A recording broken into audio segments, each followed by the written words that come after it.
تو اس لیے آپ کہتے ہو اس کو ترجیح کس کو دیں؟ آپ امام صاحب نے یہ بھی کہا ہے یہ بھی کہا ہے، کس کو ترجیح دیں آپ؟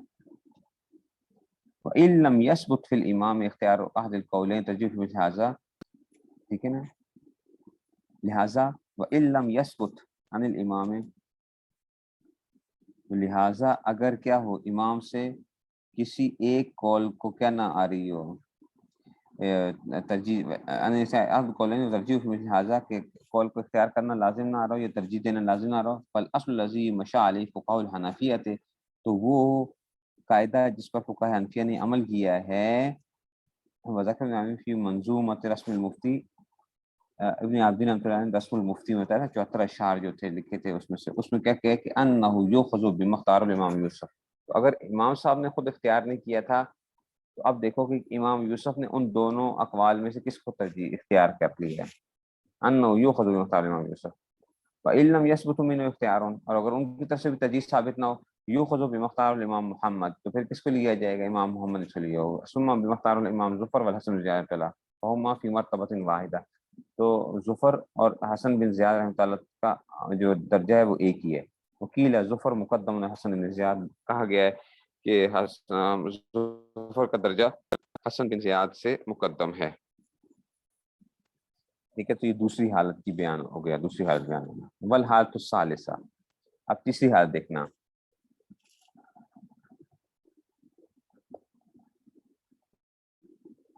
ٹھیک ہے، تیسری بات سنیں، کہتے ہیں کہ جناب اگر کیا ہے مصابت ان صابه من الامام یوسف و محمد و ظفر الحسن زیاد تعالی من انهم لم يقولوا قولا الا وهو روایت عن ابی حنیفہ تعالی، تیسری بات آپ کو یہ بتانے لگے ہیں کہ ٹھیک ہے، تیسری بات آپ کو یہ بتانے لگے ہیں کہ اگر کیا ہو، یہ یاد رکھنا کہ شاگردوں کے اقوال بھی گویا کیا ہیں، امام صاحب کے ہی اقوال ہیں، شاگردوں کے اقوال بھی کیا ہیں، امام صاحب کے ہی اقوال ہیں،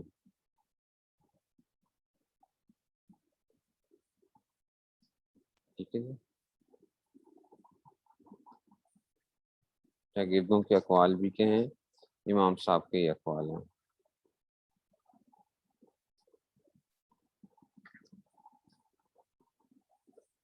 ٹھیک ہے جی، ایک منٹ ٹھہر دیجیے، ریکارڈنگ سٹاپ کیجیے، پاز کیجیے، اچھا جی، اب آ جائیں ہم حالت ثالثہ، تیسری حالت کے اوپر آ جائیں، وہ کیا کہتے ہیں کہ ما ثبت عن اصحابہ من الامام ابی یوسف و محمد و ظفر و حسن بن زیاد رحمۃ اللہ، کہ جو چیز ثابت ہوتی ہے اصحاب سے، یعنی امام یوسف محمد ظفر حسن بن زیاد سے، من انہم لم یقولوا قولا الا وهو روایت نبی رحمۃ اللہ، کہ جناب شاگردوں نے بھی جو بات کی ہے وہ کبھی نہ کبھی امام صاحب کا بھی قول رہا تھا، سمجھ رہے بات کو، کہ شاگردوں نے جو بات کی ہے وہ کبھی نہ کبھی کیا رہا تھا، امام صاحب کا قول ضرور رہا تھا، امام صاحب نے جو بات کی شاگردوں نے ایک بات لے لی، پھر امام صاحب نے اسے رجوع کر لیا یا اس کے اوپر، دیکھتے ہیں ذرا، وقد نقل ابن عابدین تعالیٰ عن الحاوی القدسی، ابن عابدین نے حاوی قدسی نقل کیا ہے کہ روی عن جمیع اصحاب الکبار کبی یوسف و محمد و ظفر و حسن انہم قالوا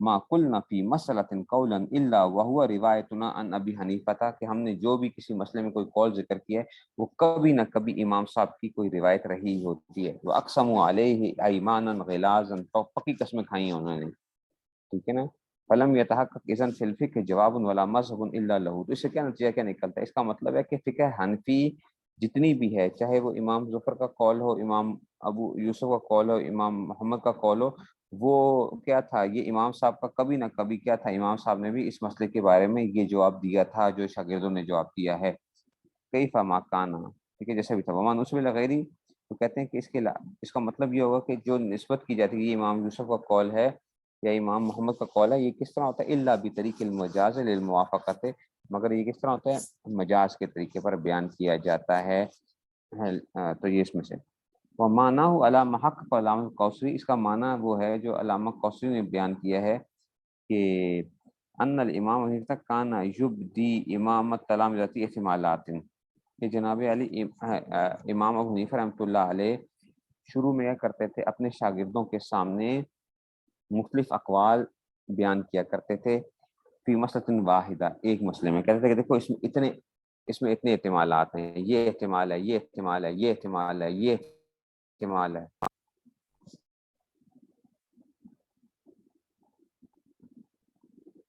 ٹھیک ہے نا.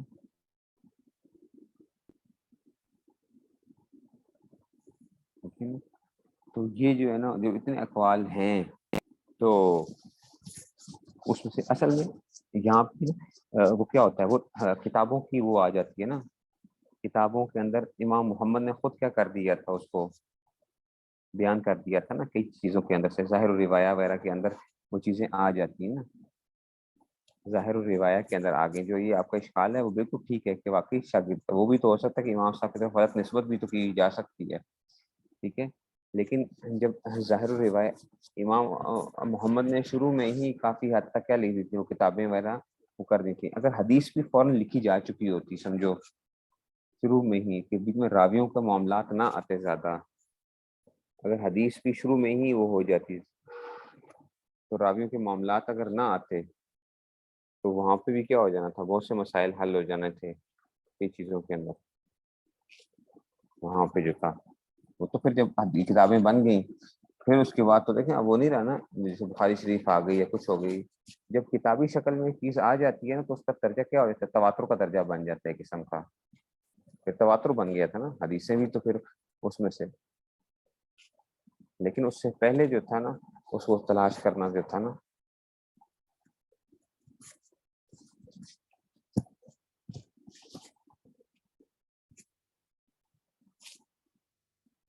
اب اسی کو کہتے ہیں کہ جناب علی وہ مانا علماء کا علامہ کوثری رحمۃ اللہ نے جو ذکر کیا کہ ان الامام ابو حنیفہ تھا رحمۃ اللہ کا یبدی امام تلامذتی، کہ اپنے تلامذہ کے سامنے مختلف احتمالات بیان کیا کرتے تھے فی مسئلۃ واحدہ، ایک مسئلے میں. وکان اصحاب یاخذون باحد هذه الاحتمالات، شاگرد ایک احتمال کو، کسی شاگرد کو ایک احتمال پسند آتا تھا، کسی کو دوسرا، کسی کو تیسرا، یہ جو تھا تو وہ ان میں سے کسی ایک کو کر لیتے تھے، احتمال لے لیے کرتے تھے.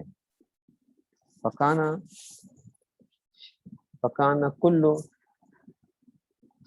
واحد منہا روایتنا، تو اس کا مطلب ہے کہ ہر جو بھی مسئلہ آگے، اس کا مطلب ہے کہ ایک شاگرد نے ایک بات کی تو امام صاحب کی ایک روایت تو رہی نا وہ پھر لأنه الذي اثار تلك احتمالات بادلتها، اس لیے کہ وہ انہوں نے پیش کیے ہیں، وہ احتمالات امام صاحب نے پیش کیے نا. ٹھیک ہے نا، بادلت ورنہ کہ ہونا کلام علامہ کوثری رحمۃ اللہ بلفظ لما فیہ من فوائد، کہتے ہیں ہم علامہ کوثری کا کلام ذکر کرتے ہیں انہی کے الفاظ کے اندر جو انہوں نے بیان کیے تھے. دیکھو ذرا وہ کیا ہے، دعویٰ کیا ہے، اور وہ ساری چیزیں کیا آ رہی ہیں تو اس کو بیان کر رہے ہیں. کہتے ہیں جناب علی ومنشا ادعاء، اس دعوے کا جو منشا ہے وہ کیا ہے کہ ان تلک الاقوال کلها اقوال ابی حنیفہ تھا، کہ جناب یہ جو دعویٰ کیا ہے کہ حنفی فقہ کے اندر جتنے بھی اقوال آپ کو ملتے ہیں یہ تمام کے تمام کیا ہیں، یہ امام صاحب کے ہی اقوال ہیں.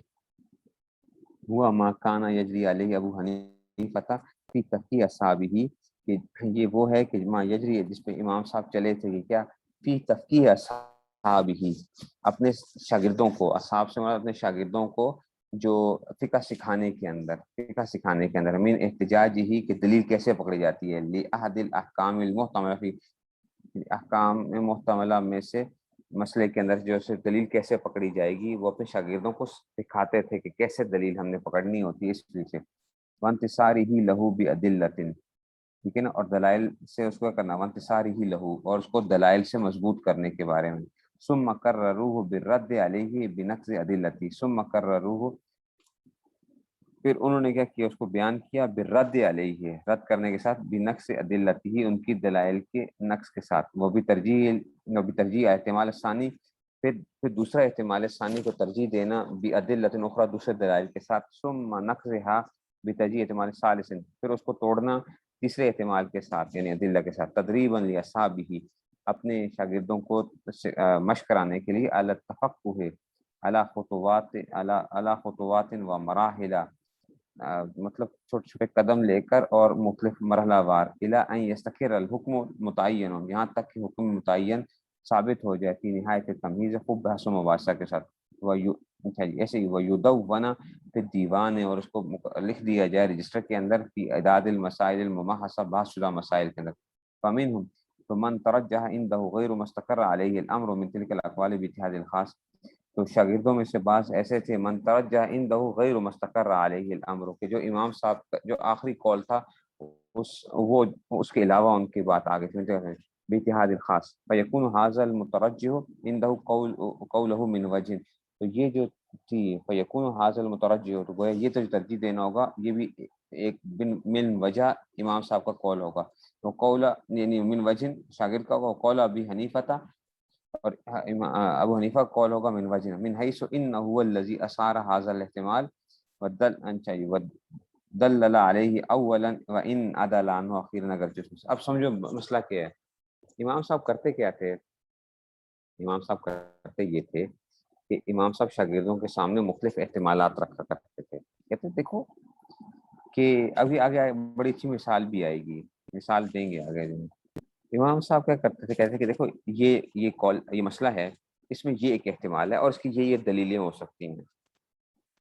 شاگرد کہتے ہیں ہاں بالکل صحیح کہہ رہے ہیں، امام صاحب کیا کہتے تھے، اس کو رد کر دیتے تھے، کہتے تھے کہ یہ کیا ہو گیا،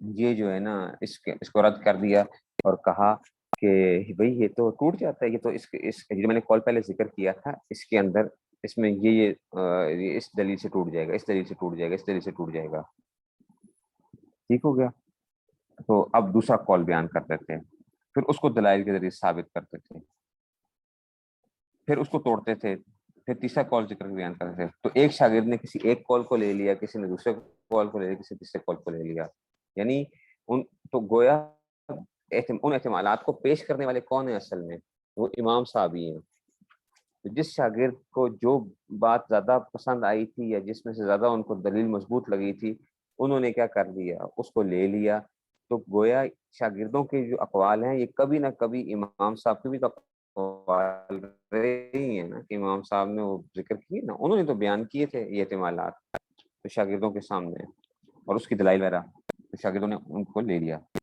ٹھیک ہے، تو یہی اس کو سارا وہ کہہ رہے ہیں، ٹھیک ہے نا،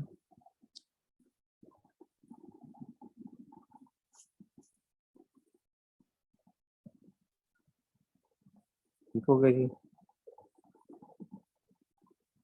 اب مصداق ذالک کا، اس کا مصداق کیا ہے، ما اخرجہ، جس کو بیان کیا ابن بالعوام نے، ان محمد ابن احمد ابن حماد ان محمد بن شجاع ان محمد بن شجاع سے، سمیت الحسن ابن ابی مالک، کہ میں نے سنا کس کو، ابن ابی مالک کو، وعباس ابن الولید، عباس بن ولید کو، وبشر بن الولید، بشر بن ولید کو، وابا علی راضی، اس میں سے جناب علی راضی یقولون، اچھا اب یہ دیکھیں یہ بھی اس طرح بیان کیا جا رہا ہے نا، اسی طرح جس طرح حدیث کو بیان کرتے ہیں، جو چیز اس طرح نہیں آ رہی ہوتی ہے تو بعض دفعہ وہ کیا جا رہا ہوتا ہے، اس کے بھی پھر سند بیان کی جا رہی ہوتی ہے کہ جی یہ جو فلاں فقیر نے فلاں سے سنا، فلاں نے فقیر فلاں سے سنا، تو اس طرح بھی کیا ہو رہا ہوتا ہے، بعض دفعہ یہ باتیں بھی بیان کی جاتی ہیں اس میں سے،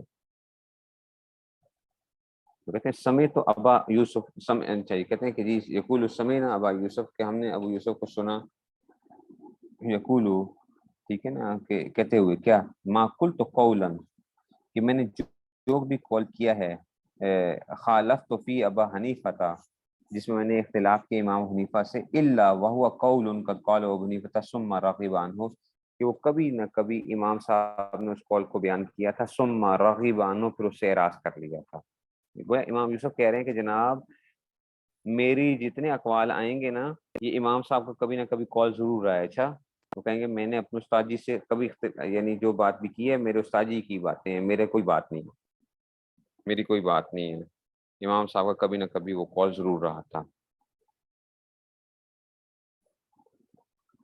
ٹھیک ہے جی۔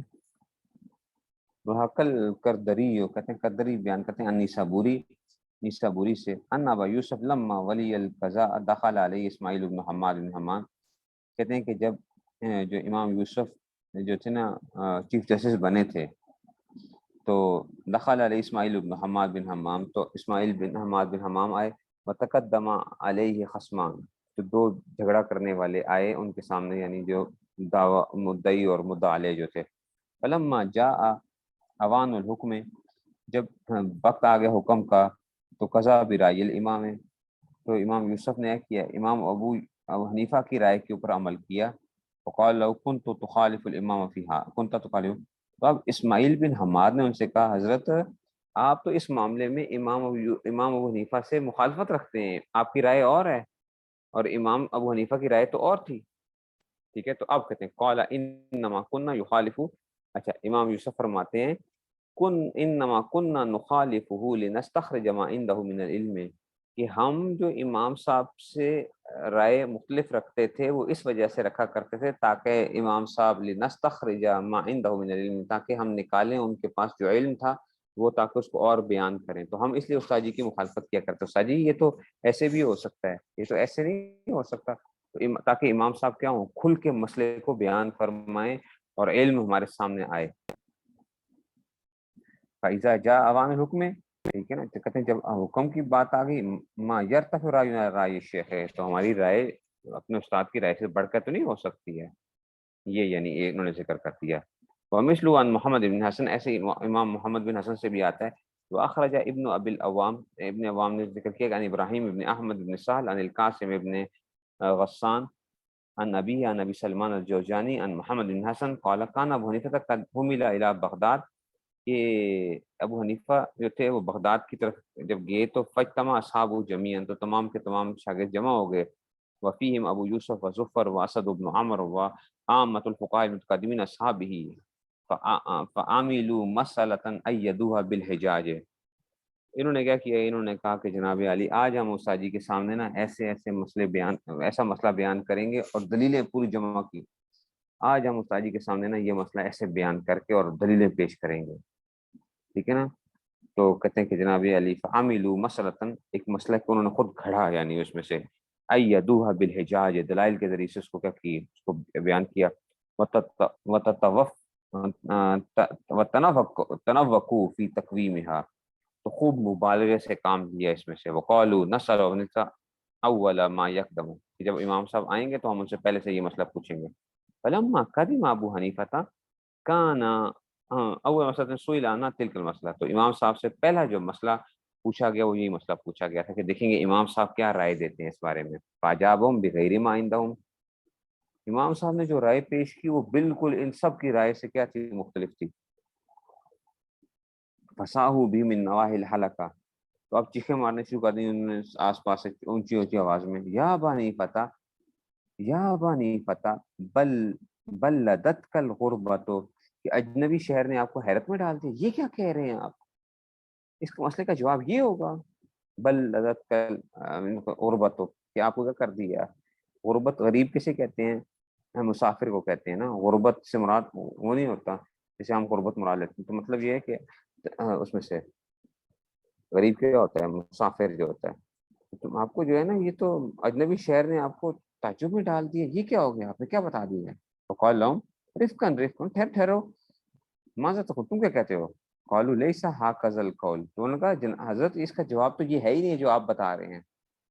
قالوا اچھا بحجت ام بغیر حجت، امام صاحب نے کہا دلیل کے ذریعے بات کر رہے ہو یا بغیر دلیل کے. قالوا بل بحجت، انہوں نے کہا ہم حجت کے ذریعے سے. قالوا اچھا ہاتھ تو لیو. فناظرهم فغلبهم بالحجاج، اچھا جی اب امام صاحب نے جب ان کے ساتھ مناظرہ کیا تو امام صاحب ان کے اوپر کیا آ گیا، غالب آ گئے، سارے شاگردوں کے دلائل کے اوپر غالب آ گئے. حتی ردهم الى قوله، یہاں تک کہ سارے شاگرد نے کہا ہاں استاد جی نے جو مسئلہ بیان کیا تھا نا یہ کیا ہو گیا، یہ بالکل صحیح بیان کیا تھا. ٹھیک ہے نا. وَأَذْعَنُوا أَنَّ الْخَطَأَ مِنْهُمْ، تو ان کا یقین ہو گیا کہ ہماری طرف سے خطا تھی. فقال لهم عرفتم الآن، امام صاحب نے کہا اب تم جان گئے. قالوا نعم، ان کا ہاں جان گئے. قالوا فما تقولون فی من یزعم ان قولکم هو الصواب، تم اس آدمی کے بارے میں کیا کہو گے جو یہ کہے کہ تمہارا قول کیا تھا، درست تھا، تو تمہارا قول ہی درست تھا. وان ھذا القول خطا، اور جو میرا قول تھا وہ خطا تھا. قالوا لا یکون ذالک، اب شاگرد کہیں نہیں نہیں نہیں نہیں استاد جی آپ کی بات غلط نہیں ہے، آپ نے جو دلائل پیش کی آپ کی بات غلط نہیں ہے، ہماری بات ہی کیا تھی غلط تھی. اچھا اب ذرا دیکھنا، لا یکون ذالک قد صح هذا القول، فناظرهم حتى ردهم عن القول. اب کیا کیا امام صاحب نے، پھر مناظرہ کیا یہاں تک کہ اس قول سے ان سے رجوع کروا لیا. فقالوا یا بنی فتح ظلمتنا والصواب کان معنا، کہ آپ نے ہم پہ ظلم کیا، ہماری بات تو پہلے سے ہی درست تھی، آپ نے ہمیں جو ہے اس میں سے.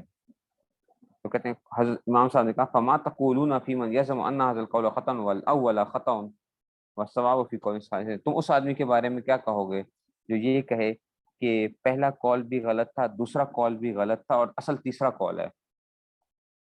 قالوا هذا ما لا يكون، شاگردوں نے کہا نہیں یہ تو ہو ہی نہیں سکتا. وقال فاستمعوا، امام صاحب نے کہا اچھا سنو ذرا میرے ساتھ دلیل سنو ذرا.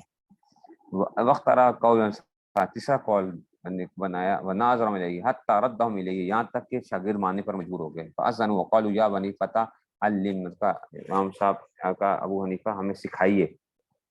قال الصواب هو القول الذي اجبتكم به لعلة كذا وكذا، امام صاحب نے کہا جناب اصل جو میں نے تمہیں پہلے جو جواب دیا تھا نا اصل وہی جواب تھا، اس کی یہ دلیل تھی. وهذه المسئلہ تخرج من هذه الثلاث انہار، تو کہتے ہیں یہ جو مسئلہ ہے، یہ جو میں نے بتائی تین احتمالات تمہارے سامنے ذکر کی، اس مسئلے کے اندر تین احتمالات پائے جا سکتے ہیں. وَلَكُلِّ مِنْهَا وَجْهٌ مِنَ الْفِقْهِ، اور ہر ایک کی توجیہ ہے فقہ کے اندر. وَمَذْهَبٌ وَهَذَا الصَّوَابُ فَخُذُوهُ وَارْفُضُوا مَا سِوَاهُ، تو یہی کو پہلا قول درست ہے اس کو لے لو اور باقیوں کو چھوڑ دو. وَهَكَذَا كَانَ تَدْرِيبُهُ لِأَصْحَابِ عَنِ الْفِقْهِ، یہ طریقہ کار ہوتا تھا. ٹھیک ہے نا. تو بس بعض دفعہ شاگردوں کے آتا تھا کہ نہیں یہ جو ہے نا بعض مسائل کے اندر شاگرد کہتا ہے کہ نہیں ہمیں جو ہے نا یہ دلیل زیادہ پسند آئی ہے، یہ والی دلیل زیادہ وہ ہے، اس کے جو اس کو توڑنے والی دلیل ہے وہ ایسی نہیں تھی، اتنی مضبوط نہیں تھی. تو اس طرح بھی ہوا ہے بعض دفعہ.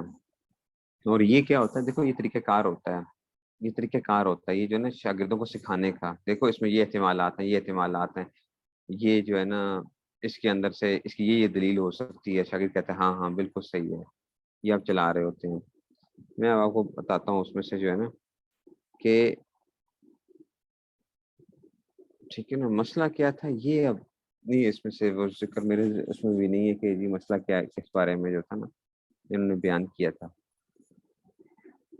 تو یہ سنو کہ حضرت تھانوی رحمۃ اللہ نے بھی لکھا ہے اس میں کہ ایک وکیل تھا، ٹھیک ہے نا، مدعا علیہ کا وکیل تھا، مدعا علیہ کا وکیل تھا. مدعی نے اس کو دعویٰ کیا تو مدعی کا وکیل تھا، مدعا علیہ کا وکیل تھا. اب اس نے کہا کہ ٹھیک ہے جی میں مدعا علیہ کو بچاؤں گا جا کے.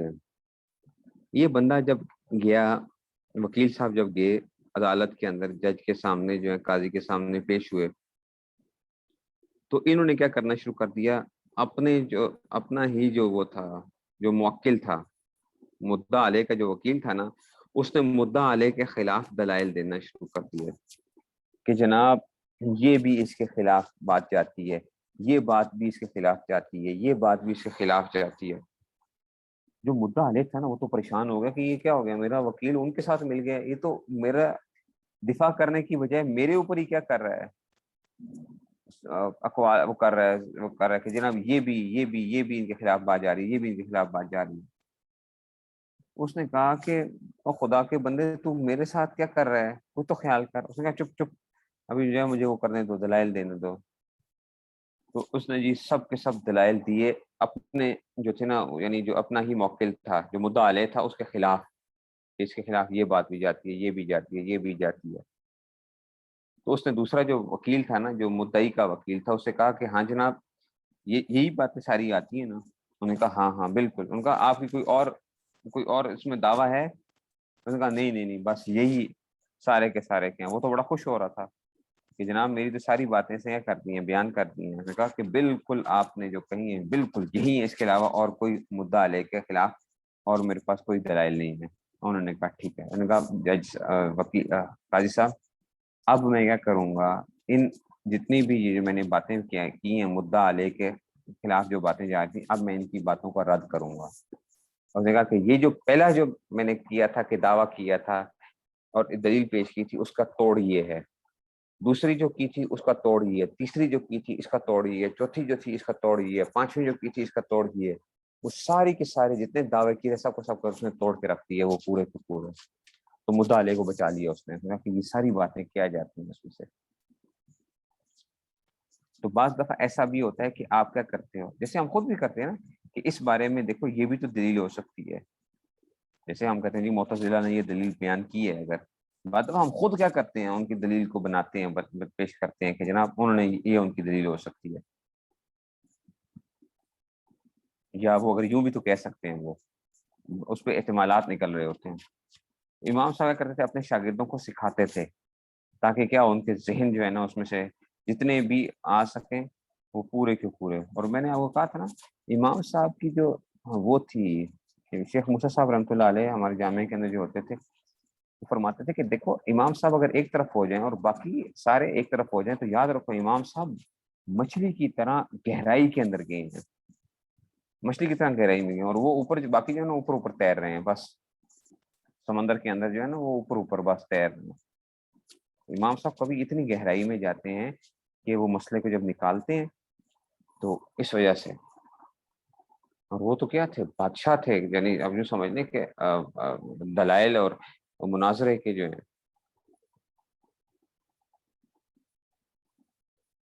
اس لیے کہتے ہیں کہ جناب یہ کبھی نہ کبھی وہ امام صاحب کا قول ضرور رہا تھا یا امام صاحب نے اس کو بیان ضرور کیا تھا.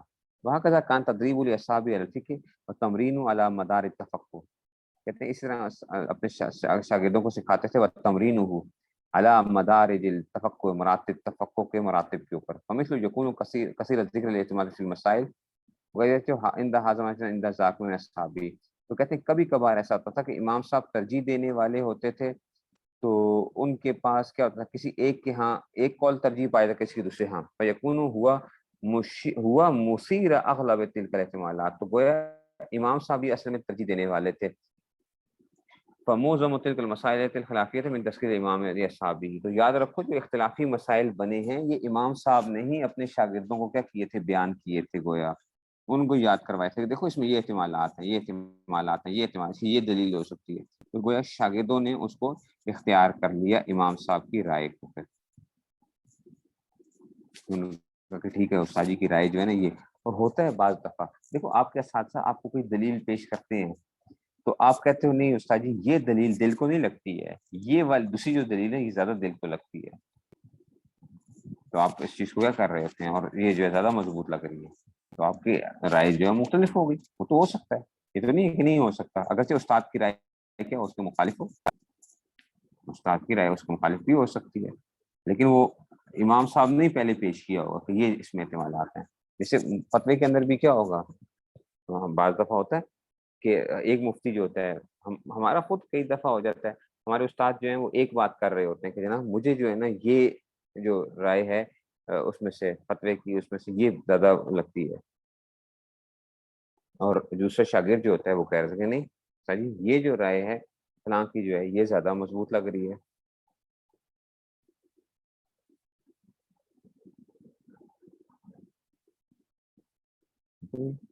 والحاصل ان اصحاب الامام حنیفہ رحمۃ اللہ انما اختاروا في كل مسألة من اهل الاحتمالات التي اثار الامام حنیفہ رحمۃ اللہ ثم استقر عليه الامام صار مذهبا له. تو جس کو امام صاحب نے اختیار کر لیا وہ تو ان کا مذہب بن گیا. مستقر علیہ رائے احد اصحاب نصیب علیہ، جو صاحبین نے اختیار کیا ان کی نسبت کی جاتی ہے. تو فی حال جاتے ہیں اختلاف اقوال اصحابی ام مستقر علیہ رائے فإن فی ثلاث اقوال. اچھا جی کہتے ہیں اس حالت میں ان اختلافت اقوال اصحابہ کہ اگر جو ہے ان کے شاگردوں کے اقوال میں اختلاف آ جائے، ام مستقر علیہ رائے الامام کہ امام صاحب کی رائے کے خلاف، فإن فی ثلاث اقوال. تو اس میں اب تین قول ہیں. کیا؟ الاول انه یؤخذ بقول الامام ابی حنیفہ فقط. کہتے ہیں امام صاحب ایک طرف ہیں شاگرد ایک طرف ہیں، تو کس کی قول کو لیا جائے گا؟ امام صاحب کے قول کو لیا جائے گا. والثانی ان المفتی مخیر فی اخذ ما شاء منه. دوسرا قول یہ ہے کہ مفتی کو اختیار ہوگا فی اخذ ما شاء منها کہ جس کو چاہے وہ لے لے. مفتی سے مراد مجتہد مراد ہے. اچھا عام مفتی مراد نہیں ہے، وسائل انه اذا كان مفتي في اهل الاجتهاد، تیسرا کیا ہے کہ اگر مفتی اہل اجتہاد میں سے، یہ تخیر تو اس کو اختیار ہے، وان لم يكن من اهل الاجتهاد، اگر اہل اجتہاد میں سے یتبع قول الامام، اور اگر اہل اجتہاد میں سے نہیں ہے تو پھر کس کا قول لے گا؟ امام صاحب کے قول کو لے گا. وہذا هو صحیح، یہی بات درست ہے، یہی بات درست ہے. ٹھیک ہے نا. ونقل ابن ابی تعالی عن البیری رحمۃ اللہ قال والمراد بالاجتهاد احد الاجتهادین، کہتے ہیں اجتہاد سے مراد کیا ہے؟ دونوں اجتہاد میں سے ایک. وہ مجتہد، مجتہد سے کیا مراد ہے؟ یا تو مجتہد فی المذہب مراد ہے، یہ نے کہا تھا نا من اہل الاجتہاد، اس سے کیا مراد ہے؟ یا تو مجتہد فی المذہب ہے. وعرف بانه المتمکن من تخریج الوجوہ علی منصوص امامی، اور یہ بات جانی گئی ہے کہ وہ قادر ہوتا ہے من تخریج الوجوہ علی منصوص امامی، امام کے جو نصوص ہوتی ہیں، امام کی جو باتیں ہوتی ہیں اس کے مطابق مسئلے کو نکالنے میں.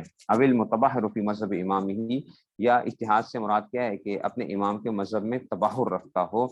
المتمکن من ترجیح قول الاخر، کہ وہ ایک قول کو دوسرے پر ترجیح دے سکتا ہو، ایک قول کو دوسرے پر ترجیح دے سکتا ہو. تو یہ وہ آ رہا ہے. تو گویا کیا نکلا کہ میں نے جو آپ کے سامنے بات کی کہ آپ جو تھے جو بیان کریں گے اس میں سے، ٹھیک ہے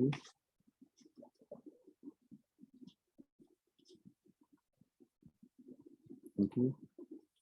تو انہوں نے وہ کر دیا ہے.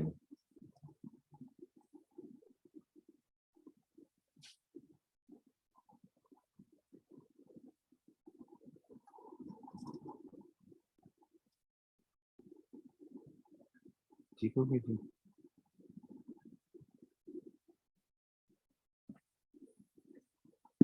یہ آ گیا. اس کو ذرا دیکھنا ہے. اچھا یہ ذرا مشکل جگہ ہے، اس کو ذرا دیکھنا ہے آپ لوگوں نے، اس کو سمجھنے کی کوشش کرنی ہے کہ جناب کیا اصل میں جو بھی کال ہوتا ہے وہ جو تھا وہ امام صاحب کا ہی کال تھا، امام صاحب کا ہی کال تھا. تو کبھی نہ کبھی جو تھا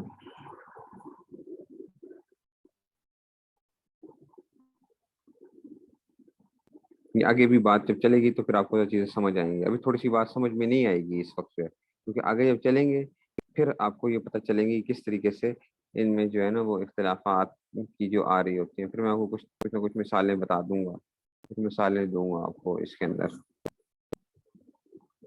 ٹھیک ہے جی. چلیں جی. چلیے پھر السلام علیکم.